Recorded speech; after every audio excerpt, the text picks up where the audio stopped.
Good evening, ladies and gentlemen. We are tonight's entertainment. I only have one question.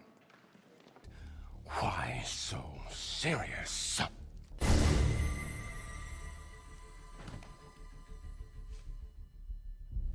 I met with Heath, and he really seemed to relate to what I was talking about. He seemed to understand how this character could be extraordinarily frightening and fresh and different than anything that had been done before. And Heath was just ready to do it. He was ready to do something that big. I really loved Batman Begins, and the Joker, the character of the Joker, was just too good to turn down. I've said this before, but if Tim Burton was doing The Dark Knight and asked me to play the Joker, I wouldn't have taken it. To touch what Jack Nicholson did in Tim Burton's world would be a crime. And so when Chris came to me, and I knew how Chris was, he'd already set up the world for me. I'd seen what world it was that I would be playing in.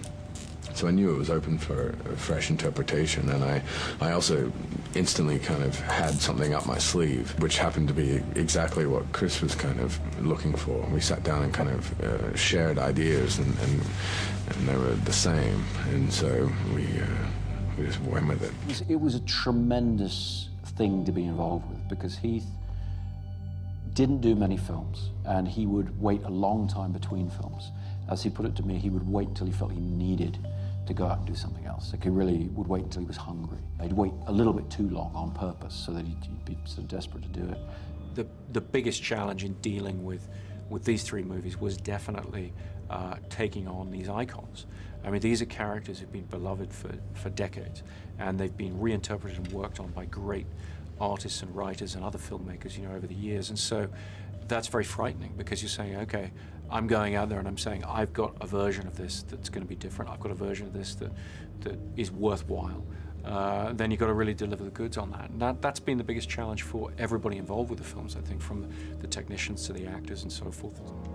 Heath and John Caglioni's makeup artist and myself are trying to figure out a way to take the clown makeup but make it more threatening somehow, more real world. I mean, I showed Heath Francis Bacon paintings, sort of looked at these great canvases, the way you'd smear the faces, the paint of the faces, and make these very bizarre, blurred sort of distortions, as if the paint is running on the canvas or smeared across it.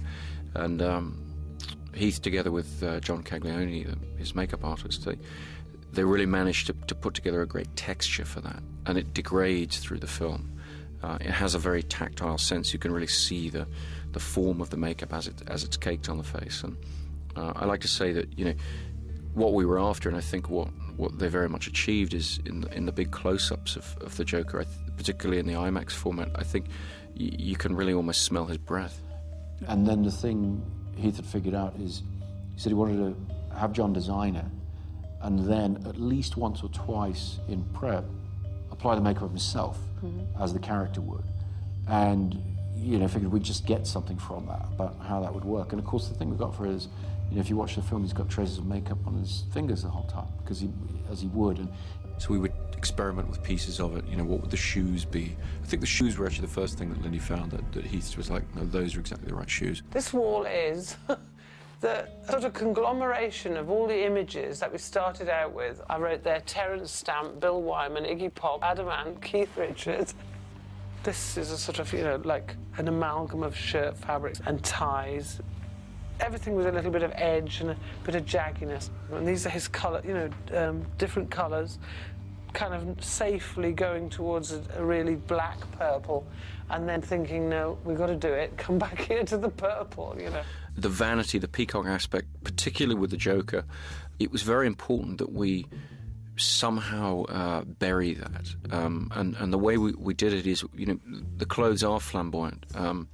We looked to begin with it, could he just not have the purple suit? Could he not have the green hair? Could it be, something more pedestrian, more everyday? And once you strip away those elements of the iconography, it's not the Joker anymore, we found. And so we wound up building back towards this quite flamboyant character. But the way in which we chose to bury it is to have that anti-dandy, if you like, that you get from the sort of punk sensibility, this idea that the clothes are grubby and degraded, as if he wears the same thing the whole time, you know, as if he's been out all night, never takes his clothes off, never washes, and he just sleeps that way and probably smells absolutely appalling.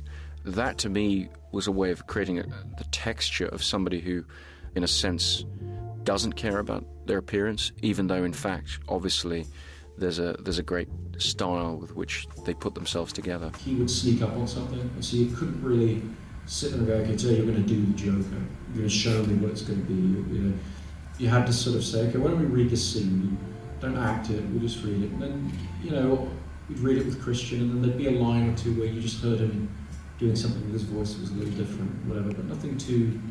You throw in a little bit of a laugh, or a little bit of, but never kind of saying, okay, this is it. And so the hair and makeup tests we did, which we filmed on 35mm and everything, they were his chance to start exploring that. And you know, Wally would light some stuff for him, we'd get the handheld camera out, whatever, and he would try the coat on, try different knives, different weapons, and all that, and start to move with it. He'd sort of give me hints about what he was going to do, and we'd talk about it a bit, and I would try and be an audience for him, or sort of gauge with him, you know, what he was doing. But a lot of it was about unpredictability, and I think he wanted to play his cards a little closer to the chest, so he would very gradually reveal to me the voice and the way, you know, he was going to do things and all the rest, but not in one go, like, oh, here's the Joker. We watched him sort of develop it with the wardrobe and the makeup and everything, and kind of, you know, I got to be a part of that creative process, which was great fun. But on set, there were always moments like that clapping, or things he would do with his voice. His voice was so unpredictable.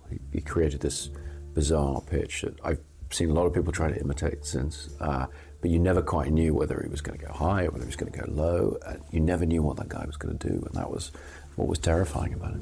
I don't know what people are going to think. I was imagining a much more traditional, you know, sense of it or whatever, but then, you know, I just trusted him because he was, you know, he'd really worked on it. He was a terrific actor.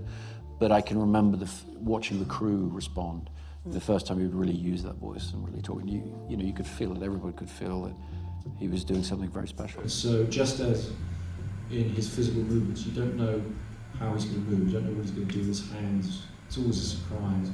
It was really amazing to sort of find the character because of the Joker, and he understood this. It's so much about the appearance of the character. Cinema acting, film acting has gone through various phases. You know, and if you think about the more external acting of Olivier or Charles Lawton, or, you know, that then becoming the sort of method, and you get Brando and then, you know, De Niro and Pacino and everything, where it all becomes internal. But Heath was one of younger actors today, and Tom Hardy is another one I work with, where the two things kind of come together. So there's an interior process that goes on, and Heath was very diligent about figuring that out. But he's also thinking about how the props and the costume are going to affect the movement, the walk. There's an external sense that harkens back to almost silent films. Right from when he's standing on that street corner, there's a particular aspect to him. It's like Buster Keaton or something. There's a physicality that is telling you a lot about the character. So far, it's definitely the most fun I've had with any character. It's just out of control. He has no empathy.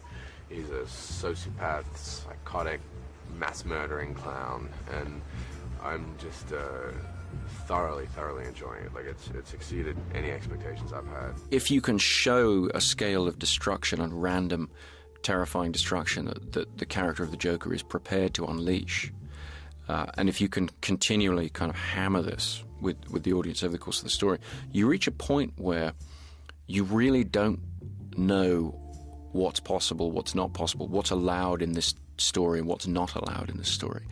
And I think that makes the Joker become a very, very unpredictable character.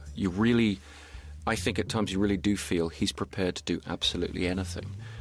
So that the physicality of the story is all geared towards getting to a point near the end of the movie where you're actually concerned that the whole city will go down. You're actually concerned that this guy is going to completely destabilize that society. It doesn't really have an arc to the Joker. This is not the origin of the Joker, this is the rise of the Joker.